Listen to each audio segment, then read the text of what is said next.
시드기야 제9년 열째 달 10일에 바벨론의 왕 느부갓네살이 그의 모든 군대를 거느리고 예루살렘을 치러 올라와서 그 성에 대하여 진을 치고 주위에 토성을 쌓음에 그 성이 시드기야 왕 제11년까지 포위되었더라. 그의 넷째 달 9일에 성중에 기근이 심하여 그 땅 백성의 양식이 떨어졌더라.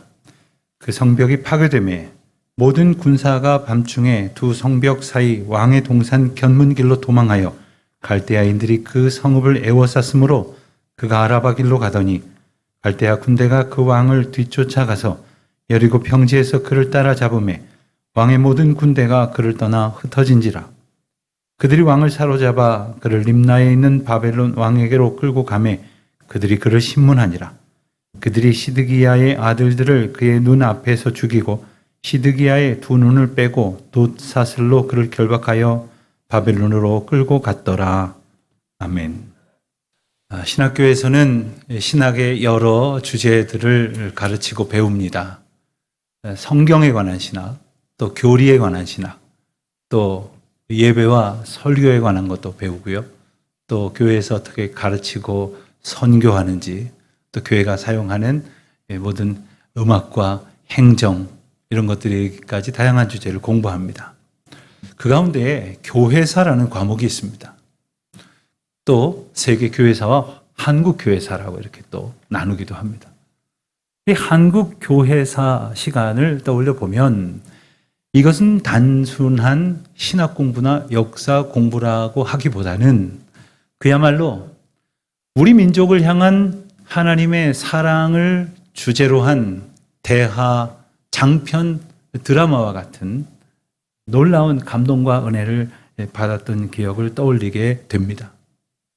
우리 민족의 선조들이 그동안 얼마나 큰 환난과 시련 속에서 하나님이 주신 믿음을 붙들고 살아왔는지, 그 힘든 고통의 날들을 견딜 수 있도록 우리 하나님께서 얼마나 큰 은혜를 주셨는지를 새삼 깨닫게 됩니다. 특별히 일제강점기의 시절을 짚어보면 더욱 그렇습니다.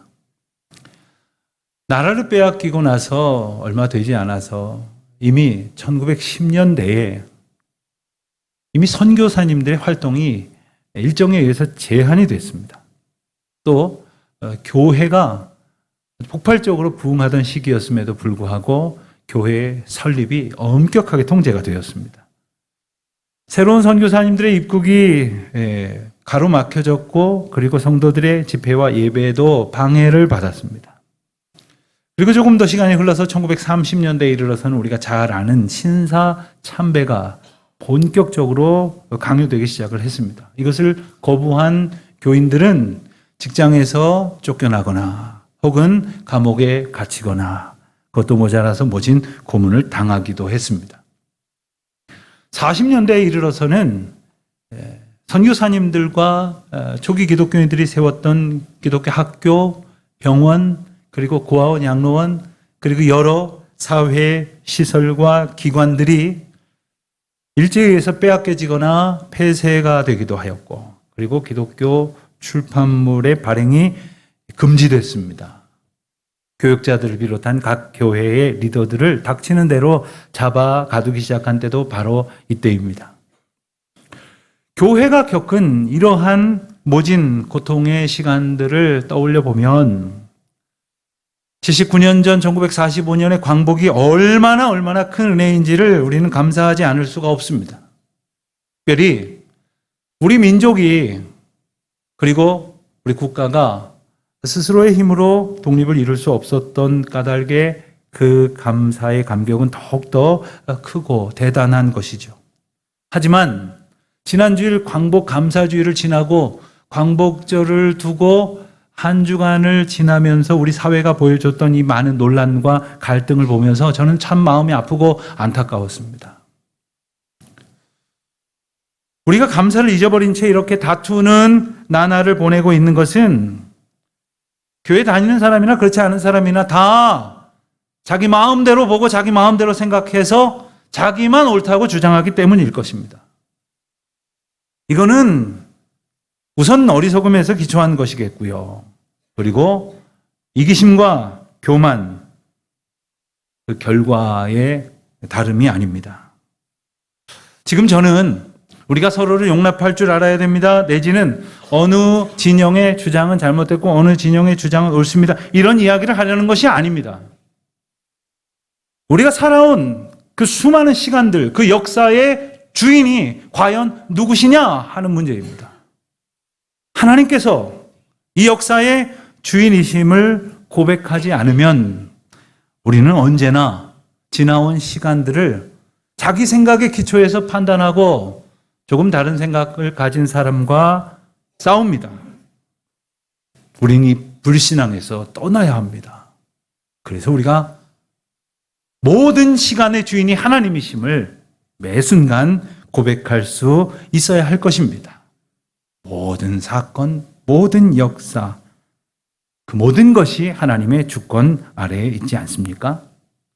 우리가 흔히 역사를 통해 배운다라는 말을 하지만 이것은 지나온 시간과 사건을 통해서 저마다의 깨우침을 가져야 한다는 뜻이 아니라 그 가운데에서 일하셨던 하나님을 만나고 우리를 향한 하나님의 사랑을 깨닫고 하나님의 뜻에 감격하는 것을 의미하는 겁니다. 그리고 하나님의 은혜 안에서 더 이상 헛된 생각하지 말고 헛된 말들을 멈추고 오직 하나님께서 지금까지 온전히 다스리신 것처럼 앞으로도 다스리실 것을 확신하며 참된 평안과 감사의 노래를 부르게 된다는 거죠. 바로 이것이 역사를 통해서 배운다는 참된 의미가 아니겠습니까? 영국의 유명한 역사가요, 정치가이면서 외교가였기도 했던 에드워드 할렛 카라고 하는 분이 역사란 무엇인가 라는 책을 발표한 지는 아주 오래되었습니다. 아마도 대학교 1학년 교양 시간에 역사 파트에서 첫 번째로 접하셨던 책이셨을 것입니다. 그는 이 책에서 역사는 어제와 오늘의 대화다, 이러한 유명한 정의를 내린 바 있는데 저는 이것을 조금 고쳐서 이렇게 말하고 싶습니다. 역사란 어제와 오늘을 통해 일하시는 하나님과의 대화가 펼쳐지는 현장이다 라고 말입니다. 그렇습니다. 지나온 모든 시간을 통해서 배워야 하는 것은 그 시간의 주인은 하나님이시로구나. 하나님께서 모든 세월을 통치하신다. 그러므로 하나님의 은혜 아닌 것이 없다라는 고백일 것입니다. 우리가 모든 것이 은혜, 모든 것이 은혜 이렇게 찬양하는 가사처럼 정말 모든 시간과 사건들이 하나님의 은혜라는 고백이 가능한 것은 그 시간의 주권자가 하나님이심을 나의 마음을 다하여 감사함으로 고백할 때에 비로소 가능한 것이기 때문입니다. 돌아보면 우리는 해방을 맞은 기쁨의 순간도 있었지만 돌이켜보면 나라를 잃어버렸던 절망의 순간도 경험했습니다. 모진 일제강점기를 겨우 지나 해방을 맞았지만 겨우 5년 만에 우리는 전쟁과 맞닥뜨렸습니다. 북한 공산 세력의 남침으로 인해서 수백만의 양민이 죽거나 다쳤고 1,000만 채 이상의 100만 채 이상의 주택이 파괴가 되었으며 그리고 사회 기반 시설들이 초토화가 되었습니다. 3분의 1 이상의 농경지가 황폐화되었고 그리고 거의 모든 가축이 살육을 당했습니다. 1,000만에 달하는 이산 가족의 문제는 지금도 어떤 이들의 마음을 아프게 하고 있지 않습니까? 그렇지만 우리나라가 이 유례를 찾아볼 수 없는 환란을 겪었지만 그것을 딛고 또 역시 유례를 찾아볼 수 없는 회복의 기적을 경험했다는 것 또한 우리가 반드시 기억해야 할 것입니다. 전무후무한 한강의 기적이라고 부르는 고도 성장을 이루어낸 것은 우리의 능력이 아니라 하나님의 은혜가 아닙니까? 우리는 전쟁의 폐허를 경험한 피해국에서 개발도상 국가를 지나서 선진국으로 반백년 만에 진입한 세계 역사의 유일한 나라입니다. 별로 감동을 안 하시는 걸 보니까 오늘 외국 분들이 많이 오신 것 같아요. 그런데 우리가에게 그러한 능력이 있었느냐 말이에요. 그러한 자원이 있었느냐 말입니다. 여전히 우리는 분단된 조국의 현실 속에서 고통하고 있음에도 불구하고 어떻게 이와 같은 회복과 성장이 가능한 것입니까? 하나님의 은혜가 아니고 하나님의 다스리심이 아니고 그 무엇으로 설명할 수가 있겠습니까? 나라와 민족도 크고 작은 공동체도 개인과 우리의 모든 삶도 그렇기에 이 모든 시간을 통하여 우리를 인도하여 주신 하나님 앞에 겸손히 배워야 합니다. 주님이 우리에게 빛을 회복해 주셨건 아니면 그 빛을 거두어 가셔서 흑암에 처하게 하셨건 간에 하나님의 뜻 앞에서 겸손히 배워야 한다는 말입니다. 망하게 하셨다면 왜 망하게 하셨는지, 다시 일으키셨다면 어떻게 하라고 우리를 회복시켜 주셨는지를 진정 하나님께 배워야 합니다. 따지고 보면 이스라엘 백성이야말로 그래야 했습니다. 배우고 그리고 하나님께로 돌이켰어야 했을 사람들이 바로 그들이었습니다. 오늘 본문의 상황이 더더욱 그랬습니다. 한마디로 남유다의 급격한 몰락의 장면, 그 마지막 패망의 순간들을 우리는 목도했습니다. 우리가 잘 아는 것처럼 하나였던 이스라엘이 북이스라엘과 남유다로 분열된 뒤에 약 200년이 지났을 때에 북이스라엘이 아수르에 의해서 멸망을 당했습니다. 그리고 남유다만 남았지만 그들은 정신 차리지 못하고 그 쇠락의 길로 스스로 걸어 들어가고 있었습니다. 오늘 본문이 그 유다의 마지막 왕 시드기야 시대를 표현하는데 말 그대로 꺼져가는 촛불 같아 보이지 않습니까? 하지만 갑자기 이렇게 된 것은 아니었습니다. 불과 20여 년 전만 하더라도 요시야라고 하는 정말 놀라운 하나님을 향한 사랑과 바른 태도를 가졌던 훌륭한 왕이 있었지만 그 요시야 왕의 뒤를 이은 4명의 왕이 보낸 22년 정도의 세월 동안 그들은 한결같이 악을 향해서 치달았습니다. 결과적으로 위태하고 심각한 상황을 맞닥뜨렸습니다. 물론 대제국 바벨론의 감당할 수 없는 공격 때문이라고 말할 수도 있을지 모르겠습니다.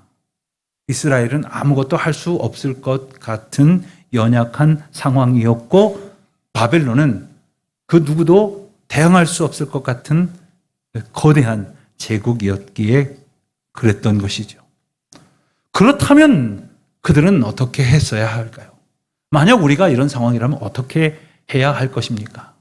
당연히 하늘을 바라보고 하나님의 이름을 부르고 오직 하나님만을 의지해야 했건만 그들은 그러하지를 않았다는 겁니다. 흔히 우리가 위기란 곧 기회다라고 말하지만 이것은 영적인 측면에서 볼 땐 정말로 그렇습니다.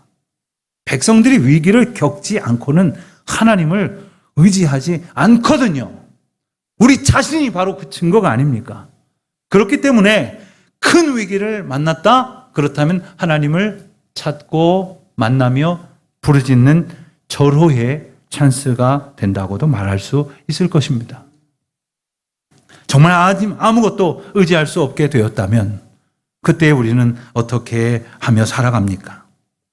정말로 아무것도 의지할 수 없을 때 진정 하나님을 찾고 그 하나님만을 바라보며 하나님께서 비춰주시는 대로 나를 돌아보아 내 죄를 깨닫습니까? 주님 앞에 자복하게 되는 겁니까?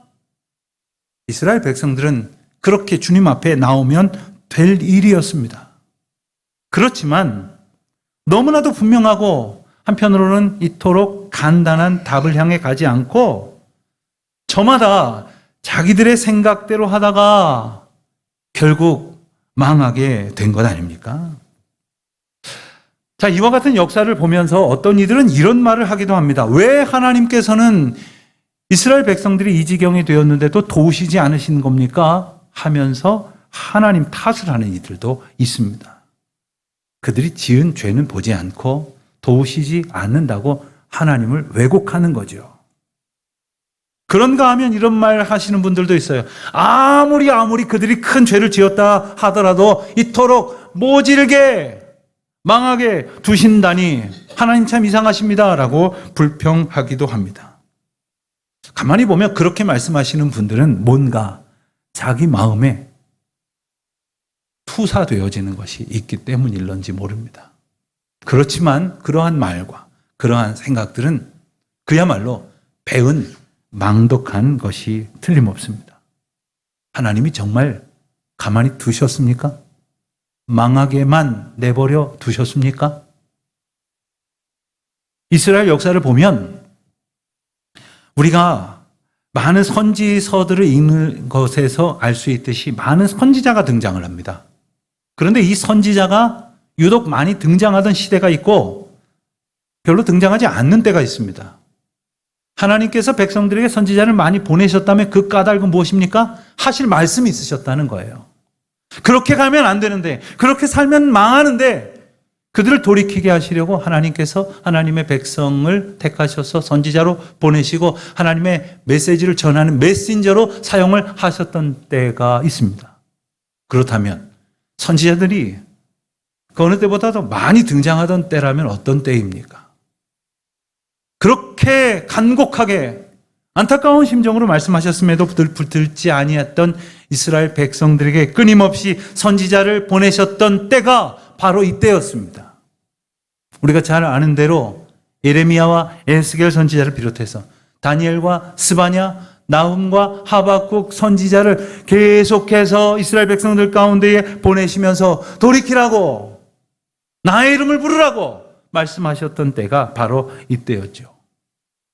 하나님의 안타까움이 느껴지시지 않습니까?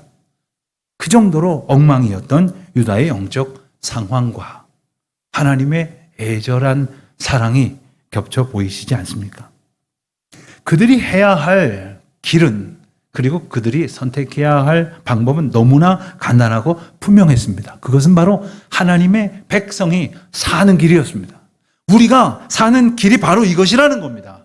주님께 귀를 기울이고 주님의 말씀을 듣고 주님의 말씀 붙들고 그대로 준행하는 거죠. 그 길로 이끄시는, 그 생명의 길로 걷는 거죠. 하나님께서 이끄시는 대로 순종하는 거죠. 하지만 왕들은 그리하지 아니하였습니다. 그 대신 이리저리 기웃거리면서 의지할 것을 찾았다는 거죠. 아수르가 대단해 보이니까 아수르에게 붙었습니다. 그러다가 애굽이 더 힘이 센 것 같으니까 이번에는 애굽에게 붙었습니다.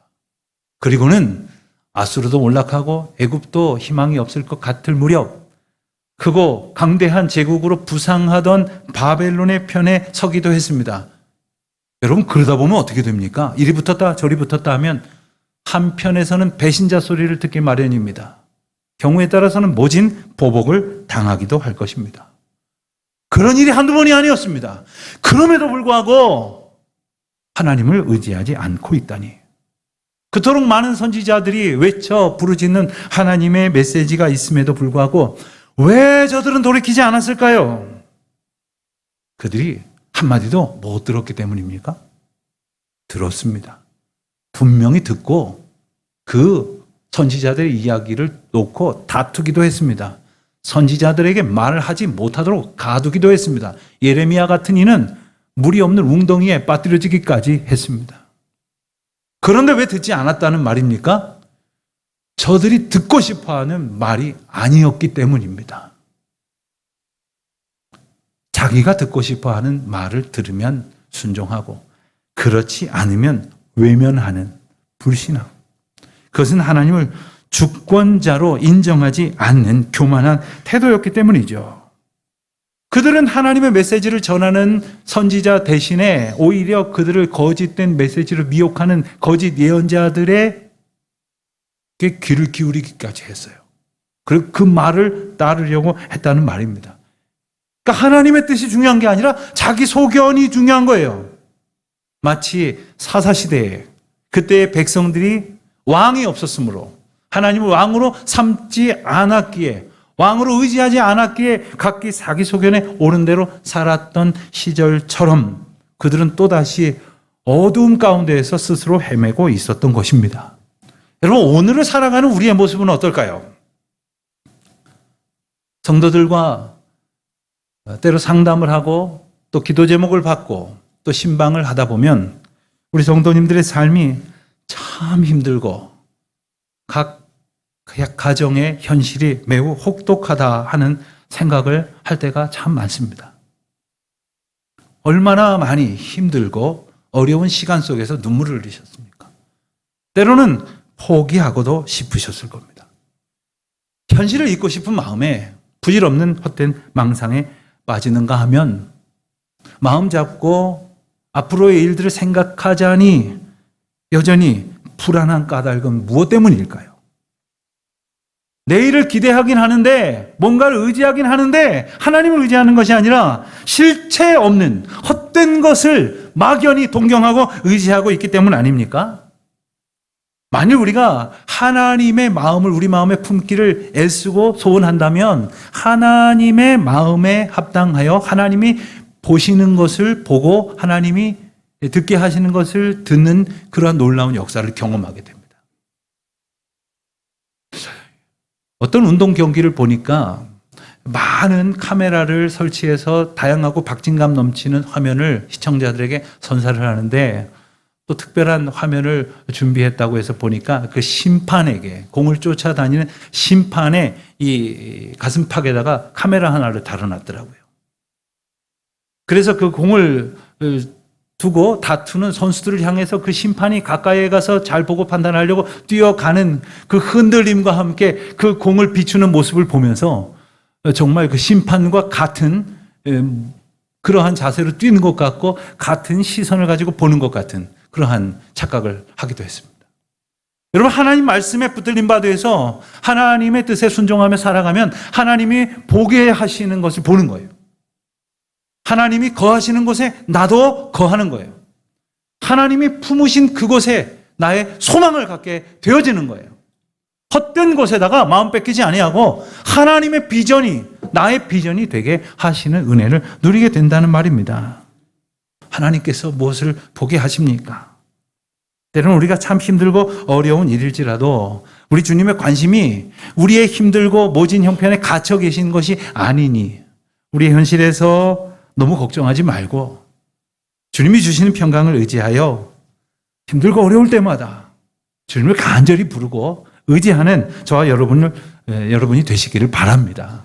하나님이 주시는 그 힘을 의지해서 오늘을 사십시오. 여러분 힘으로 살려니 얼마나 괴롭고 힘듭니까? 우리를 도우시는 주님 앞에 감사하며 감격의 날들로 오늘을 채우시기를 바랍니다. 오늘 본문의 결말은 안타깝게도 비극으로 맞춰지게 됩니다. 성경 봉독을 하다 보면 오늘 봉독하는 본문 같은 본문을 읽을 때면 마칠 때 아멘이 안 나와요. 너무나 슬프고 안타까운 장면이기 때문일 것입니다. 결국 바벨론에 의해서 남유다는 멸망했고 수많은 백성들은 끌려갔습니다. 뿐만 아니라 쓸만한 모든 것들은 빼앗겼습니다. 그리고 겨우 예루살렘에는 별 볼 일 없는 비천한 사람들 조금 남겨졌을 뿐입니다. 너무나 안타까운 것은 우리가 읽었듯이 일국의 왕인 시드기야 유다 왕이 두 눈이 뽑힌 채 사슬에 매여서 포로되어 끌려가고 있는 장면 아닙니까? 자기 눈앞에서 자기 아들들이 죽임을 당하는 것. 황폐해진 터전들, 그야말로 완벽하게 패망한 이스라엘을 뭐라고 설명할 수 있겠습니까?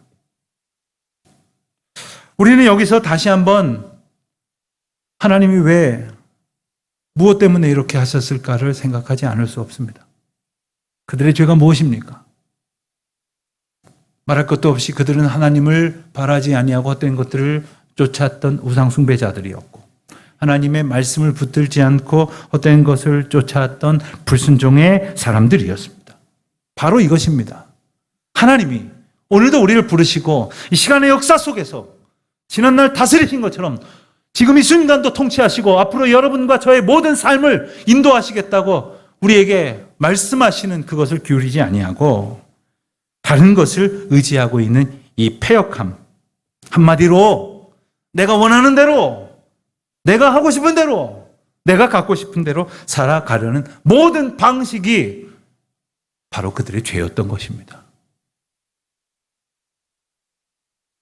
우리가 때로는 교회에 나와서 예배를 드립니다. 그리고 목사가 설교를 하고 또 여러 직분자들이 저마다의 자리에서 헌신하고 봉사하고 수고도 합니다마는 그냥 자기 기분에 취해서 자기 원하는 대로 자기 만족을 누리고자 하면서 그렇게 애쓴다면 그것은 하나님을 섬기는 것이라고 결코 말할 수 없는 것입니다. 자기 마음대로, 때로는 자기 뜻대로 되지 아니한다고 해서 성질 다 드러내고 교회 공동체를 이리저리 쪼개고 갈라지고 엎어치고 그러면서 하나님의 뜻을 구한다고 말할 수 있는 것입니까? 언제나 주님의 뜻보다 내 뜻이 더 먼저였기 때문입니다. 우리가 그러지 않는다고 함부로 장담하지 마십시오. 우리가 정말 주님의 뜻이 언제나 1번입니다. 라고 고백하기 위해서는 끊임없이 내 뜻을 내려놓는 작업이 필요합니다. 때로는 내 뜻대로 되지 않아도 괜찮습니다. 때로는 내가 좀 욕먹고 자존심 상하는 그러한 소리를 들어도 상관없습니다. 때로는 내가 모진 고난과 역경을 겪는다고 해도 상관없습니다. 오직 하나님의 뜻이 이루어진다면, 그 연단과 환난이 생각보다 오래 지속된다 하더라도 그 과정마저 주님의 뜻을 이루는 일이라고 한다면 주님 앞에 소망을 두고 기꺼이 순종하며 이겨낼 수는 없습니까? 오늘 주님께서 우리를 그와 같은 은혜의 자리로 부르십니다. 힘들고 어려운 시간을 지나고 계시는 분이라면 이 때를 통하여 특별한 메시지를 주시고자 우리를 인도하신 하나님의 사랑 앞에 감격하십시오. 모든 시간의 주권자이신 주님이 오늘도 말씀하실 것이고 내일도 우리를 다스리실 것입니다. 그 인도하심을 기뻐하며 찬송으로 나아가는 우리 모두가 되시기를 축원드립니다.